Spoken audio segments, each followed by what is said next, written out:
Hey, in one of my most recent podcasts, I talk about is it okay to cheer for the other team?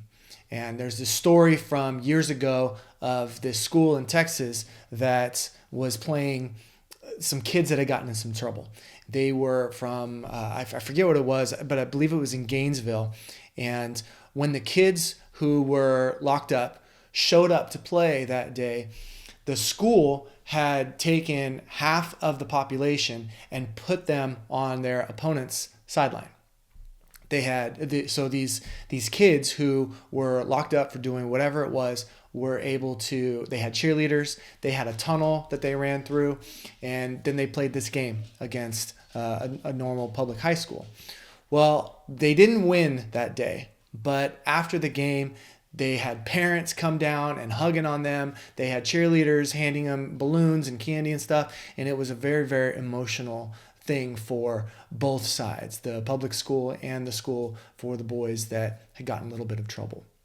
And what I learned in that moment is that we as a society are so set on not cheering for the other team and not helping the other team up when maybe we knock them down. In fact, when I was in high school, my senior year, I tackled this guy, and when I got up, I helped him up. And someone from my team came over to me and was like, "What are you doing?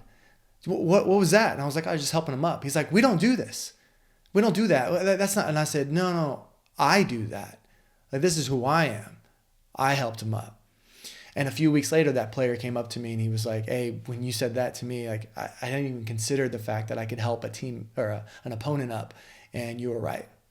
And so as a coach, I want to encourage you to encourage your players to not look at the opponent as a demon, as a bad person, as the devil, as like just the worst thing. Because without an opponent, you don't have a competition. You have to have your opponent in order to dance. You have to. There's no winners without losers. There's no game without opponents. So your kids, your athletes need to see you being cordial with the other coaches, with high-fiving players from the other team. You're not being disloyal.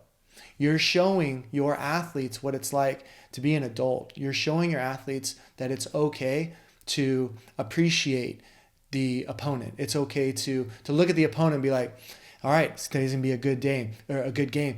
You don't have to demonize the opponent. It may get the crowd going, like, "Yeah, we're gonna kill him." You don't need that. The kids don't need that to get motivated. So I encourage you to lead by example, to be cordial to the other team and shake the hands of the coaches and be with the kids and high five the kids on the sideline that are from other teams. That kind of stuff goes a long way.